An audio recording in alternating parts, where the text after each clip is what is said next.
నాడు అన్ని అబద్ధాలే కదా.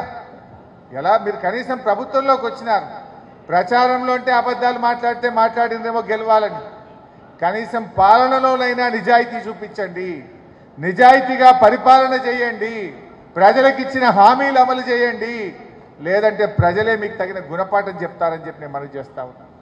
ఆ రోజు ఏం మాట్లాడినారు, బీజేపీ బీఆర్ఎస్ ఒకటే అని మాట్లాడింది. వాస్తవానికి బీజేపీని ఓడగొట్టింది ఎవరు? బండి సంజయ్ని ఓడగొట్టింది ఇలా బీఆర్ఎస్ పార్టీ, అరవింద్ని ఓడగొట్టింది బీఆర్ఎస్ పార్టీ, బాబురావును ఓడగొట్టింది బీఆర్ఎస్ పార్టీ, ఈటల రాజేందర్ను ఓడగొట్టింది బీఆర్ఎస్ పార్టీ, రఘునందన్ రావును ఓడగొట్టింది బీఆర్ఎస్ పార్టీ. బీఆర్ఎస్ ను నిలువరించే శక్తి ఇవాళ బీజేపీని నిలువరించే శక్తి ఇవాళ బీఆర్ఎస్ పార్టీకి మాత్రమే ఉంటుంది.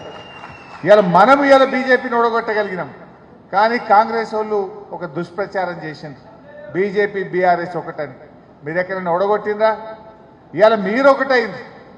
అదానిని 10 ఏళ్లలో ఈ రాష్ట్రంలో అడుగు పెట్టకుండా కేసీఆర్ నిలువరిస్తే మీరు 2 నెలలు కాకముందే అదానిని అలిమించుకుంటూ ఈ రాష్ట్రంలో పెట్టుబడులు పెట్టిస్తా ఉన్నారు. ఒకవైపు మీ నాయకుడు రాహుల్ గాంధీ అదాని ప్రధాని ఇద్దరు ఒకటే అంటాడు, అదాని దగ్గరనే ఈ బీజేపీ యొక్క నల్లధనం ఉందంటాడు. మీరు పోయి అదే అదానితోని ఇవాళ అగ్రిమెంట్లు చేసుకొని అలాయి బలాయి చేసుకుంటున్నారు. మరి ఇవాళ ఎవరు ఒకటైతున్నారు? ఆనాడు గవర్నర్ గారు మనం ఇద్దరు ఎమ్మెల్సీలను ఆ రోజు మనం నామినేట్ చేస్తే దాసోజు శ్రవణ్ గారిని, సత్యనారాయణ గారిని ఆ రోజు గవర్నర్ గారేమో ఆమోదించకుండా ఆపుతారు.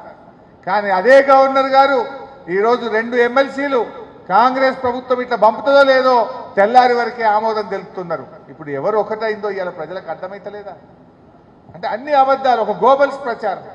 అప్పుల విషయంలో గోబల్స్ ప్రచారం, కాళేశ్వరం విషయంలో గోబల్స్ ప్రచారం. ఇవాళ అప్పుల విషయంలో ఏం చెప్పిండ్రు? యాక్చువల్గా రాష్ట్ర ప్రభుత్వానికి ఉన్న అప్పు 3,87,000 కోట్లు. అది కూడా మార్చి 31వ తారీఖు వరకు కలిపి చెప్పిండ్రు. కానీ దాన్ని 7 లక్షల కోట్లుగా ఒక గోబల్స్ ప్రచారం చేసే ప్రయత్నం. వీళ్ళు వచ్చి 2 నెలలు కాలే ఇప్పటికే 15,000 కోట్ల రూపాయల అప్పులు తీసుకొచ్చిండ్రు. అంటే ఈ రకంగా ఒక గోబల్స్ ప్రచారం చేసిండ్రు. కానీ మనం కూడా కార్యకర్తలుగా నేను మీ అందరినీ కోరేది ఒక్కటే, జరిగింది జాగ్రత్తగా మన అందరం కలిసి పనిచేద్దాం. భవిష్యత్తు 100% మనకే ఉంటుంది.